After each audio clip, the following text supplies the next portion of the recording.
Joël Jaouen, le président de l'Union France Alzheimer et maladies apparentées, va ouvrir ses 16e rencontres dans quelques instants. Donc des rencontres une nouvelle fois très riches avec 4 tables rondes sur le parcours de soins, la meilleure conciliation avec le parcours de vie, les mobilités.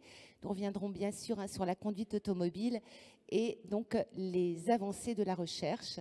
Donc n'hésitez pas, bien sûr, après les interventions de nos experts, à poser vos questions.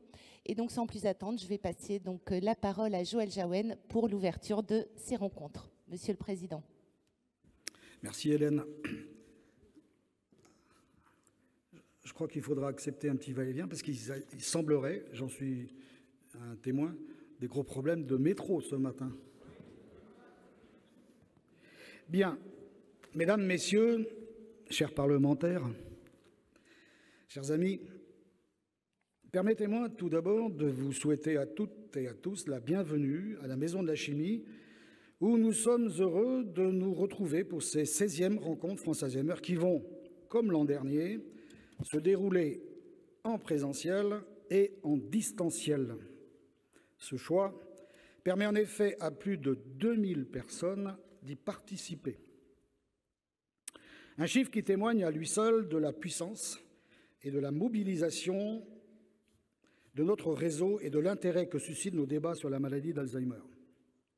Dans quelques minutes, Jean-Christophe Combe, ministre des Solidarités, de l'Autonomie et des Personnes handicapées, s'adressera à nous dans un message enregistré qu'il a préparé spécialement à cette occasion.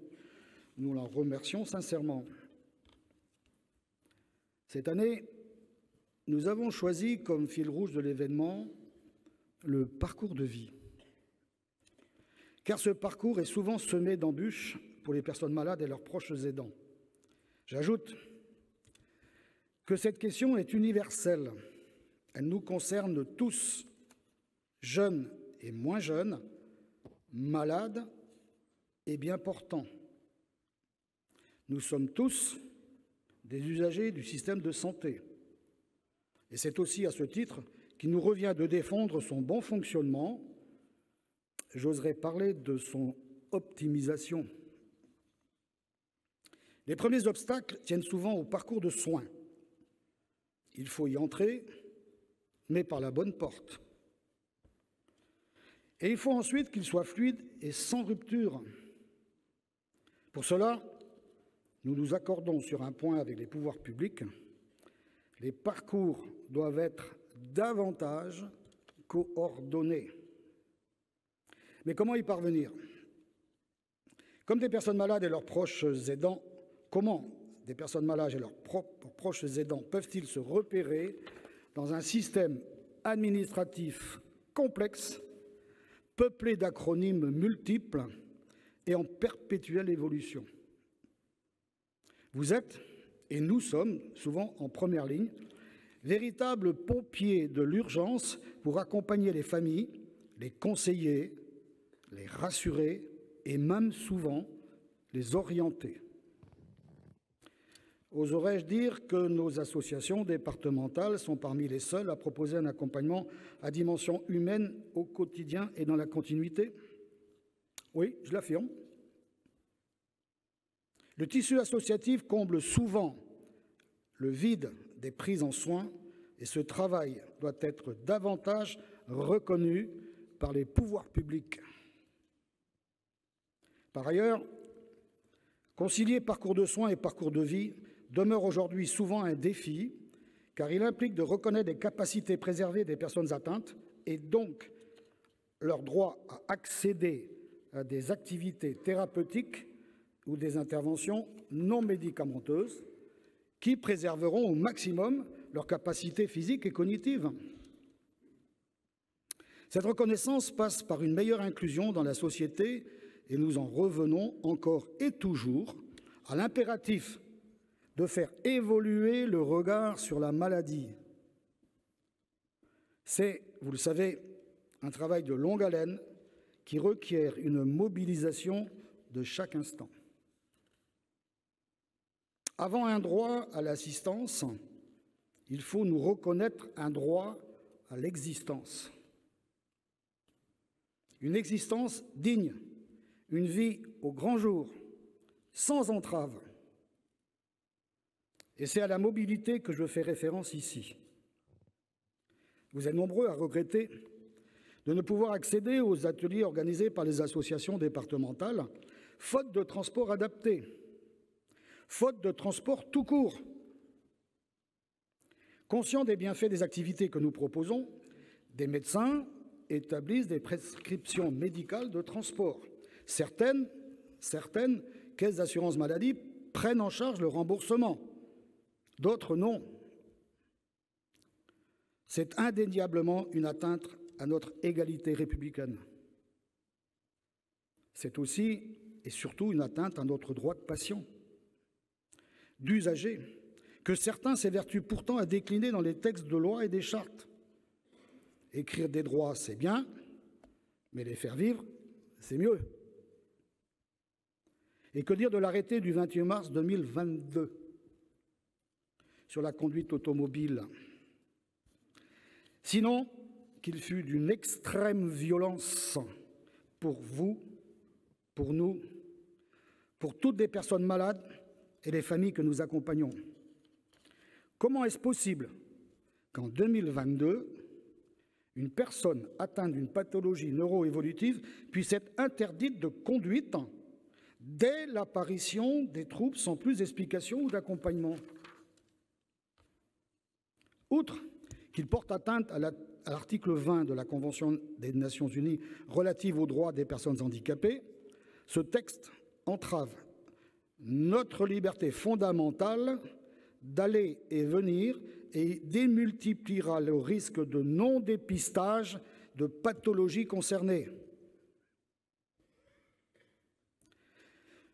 Pour s'auto-exclure socialement, pour se voir assigné à résidence, condamné à l'isolement? Quid alors du parcours de soins et du parcours de vie? Cette démarche est d'autant plus inique que nous étions et demeurons fortement investis dans le projet de recherche Alzheimer et mobilité, afin de concevoir des outils pour accompagner les proches aidants, les personnes vivant avec des troubles cognitifs ou encore le corps médical vers l'arrêt de la conduite. Autre point fort de notre programme, parce que c'est aujourd'hui une grande force de France Alzheimer, nous proposerons un temps de présentation et d'échange sur la recherche en inaugurant un nouveau format, le TEDx. C'est un challenge qu'ont accepté de relever nos scientifiques, présenter un sujet riche et complexe en un temps donné, pour nous permettre de poser davantage de questions sur la recherche clinique, la recherche fondamentale et la maladie à corps de Lévy. C'est une attente que vous aviez exprimée dans les questionnaires de satisfaction l'an dernier et que nous avons naturellement intégrée. J'ajoute que chaque session sera précédée d'une courte vidéo dans laquelle une personne malade apportera son témoignage. C'est aussi un de nos souhaits et c'est un signal fort que nous rappelons, mais qui finalement jalonne tout notre engagement associatif. Rien ne se fera sans elle, rien ne se fera sans nous.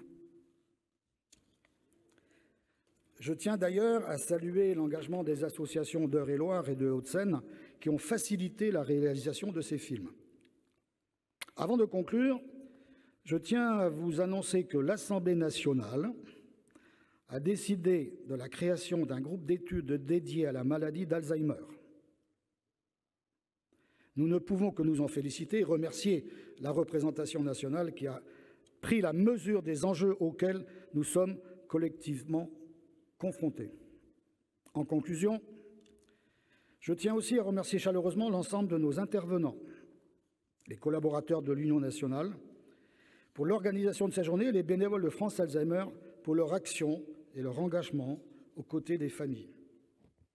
Merci enfin à l'ensemble des partenaires privés et institutionnels pour leur soutien, et j'ajoute indéfectible, car ils nous sont fidèles. Vous aussi, contribuez à nos côtés au succès de nos rencontres. Merci pour votre attention. Excellente journée.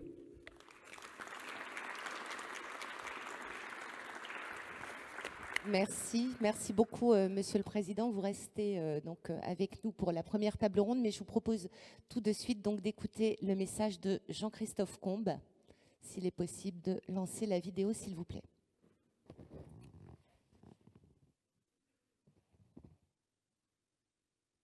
Monsieur le Président, cher Joël Jaouen, Mesdames et Messieurs les élus, Mesdames et Messieurs, je souhaitais être avec vous ce matin, mais une contrainte d'agenda m'en empêche et je le regrette vivement, tant les enjeux qui vous rassemblent aujourd'hui sont essentiels pour des millions de nos concitoyens.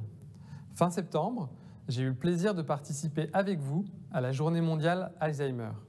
J'ai pu y mesurer l'importance de ces temps forts pour rompre l'isolement, pour parler et faire parler, et pour rassembler toutes celles et tous ceux qui sont concernés par cette maladie. Et nous le sommes toutes et tous, directement ou indirectement. Tout au long de cette journée, vous allez aborder des questions essentielles sur l'entrée dans le parcours de soins, sur ce qui permet de rester acteur de sa vie malgré la maladie, sur la mobilité ou encore sur l'état de la recherche, qui, nous l'avons encore vu ces dernières semaines, avance, notamment grâce à votre engagement. La gestion successive de crises sanitaires et économiques depuis plus de 2 ans ne détourne pas le gouvernement de sa mobilisation sur la question du bien vieillir et sur la question des maladies neuroévolutives. Chacun en convient, le plan Alzheimer de 2008 a permis de vraies avancées pour développer l'accompagnement médico-social et les dispositifs spécialisés, tant en établissement qu'à domicile. Je pense aux pôles d'activité et de soins adaptés, aux unités d'hébergement renforcées, aux unités cognitivo-comportementales ou encore aux équipes spécialisées à Alzheimer. Je veux d'ailleurs saluer le travail des milliers de soignants, d'ergothérapeutes, de psychologues qui font vivre ces dispositifs dans un engagement que la société ne reconnaît pas suffisamment, et c'est d'ailleurs l'un de mes combats prioritaires. Ces dispositifs, vous en connaissez les forces, mais aussi les limites, et notamment celle du nombre. Avec le vieillissement de la population, la demande va augmenter et nous devons nous y préparer.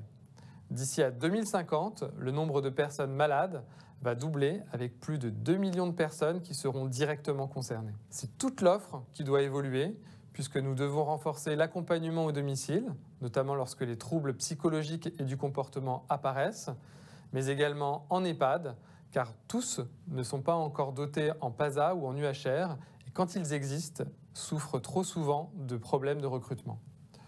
Ces questions d'anticipation sont au cœur du Conseil national de la refondation dédié au bien vieillir.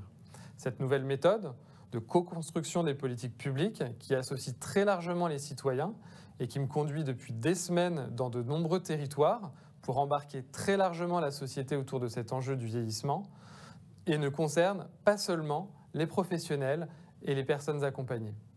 Sans attendre les conclusions du CNR au printemps, le gouvernement a pris des mesures dès cet automne dans le cadre du projet de loi de financement de la sécurité sociale. C'est notamment l'objectif du renforcement du maillage des EHPAD en pôle d'activité et de soins adaptés afin de proposer au sein des EHPAD un accompagnement journalier pour les publics Alzheimer. C'est aussi la logique de transformation de l'offre que nous portons pour les EHPAD, recentrée sur les publics les moins autonomes et modernisés, c'est-à-dire plus ouverts, plus verts, plus humains et plus médicalisés. Cette médicalisation est essentielle pour bien accueillir les personnes atteintes de la maladie d'Alzheimer, première cause de dépendance lourde du sujet âgé et première cause d'entrée en EHPAD. Je ne vais pas ici vous détailler l'ensemble des mesures du PLFSS, mais vous y trouverez des mesures d'urgence face à l'inflation et les premières traductions des priorités du président de la République en matière de prévention, de développement du domicile ou encore de soutien aux métiers du soin. Ces mesures seront articulées avec la suite de la feuille de route du plan maladie neurodégénérative. Nous sommes en train d'en préparer le bilan avec mon collègue ministre de la Prévention et de la Santé, François Braun, et nous réunirons ensemble des acteurs en début d'année pour préparer la suite. Cette approche globale des maladies neuroévolutives ne doit pas gommer les spécificités de chacune. Nous y sommes très attentifs et c'est ce même esprit de co-construction avec les premiers concernés qui nous anime. C'est également cette approche de co-construction que j'ai proposée le 6 octobre dernier à l'occasion de la Journée nationale des aidants pour élaborer une nouvelle stratégie de soutien aux aidants que nous axerons notamment sur le répit et l'accès à l'emploi. Je connais vos attentes et vos propositions et je souhaite que nous puissions les intégrer ensemble à cette nouvelle feuille de route. Je souhaite également que nous œuvrions ensemble sur un sujet particulièrement sensible, qui est celui de la maltraitance. Il s'agit là d'une difficulté qui traverse les structures, qui traverse les familles et aussi les âges. Elle touche tout particulièrement ceux qui ne peuvent se défendre, ceux qui, plus que les autres, ont besoin de la sollicitude et de la vigilance et qui, dans le même temps, peuvent aussi exiger beaucoup d'énergie et d'attention. Cette forme de maltraitance est d'autant plus redoutable que, nous le savons, elle n'est parfois des meilleures intentions du monde, parce que surprotéger, ce peut être aussi une manière de ne pas laisser sa juste place à la personne.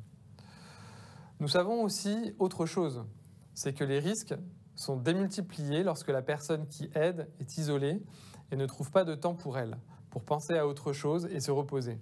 Et ces risques sont tout particulièrement élevés pour les hommes, et c'est pourquoi nous réfléchissons actuellement à une nouvelle forme de répit qui s'adresse mieux aux conjoints qui aident. Sur tous les sujets qui m'ont été confiés par la Première ministre, j'applique la même méthode. Écoute, co-construction, décision, déploiement collectif et mesures d'impact. C'est cette chaîne de valeur que j'ai éprouvée dans mes précédentes fonctions et à laquelle je crois pour être efficace ensemble. Je compte sur chacune et chacun d'entre vous et vous pouvez compter sur l'engagement plein et entier du gouvernement. Je vous remercie.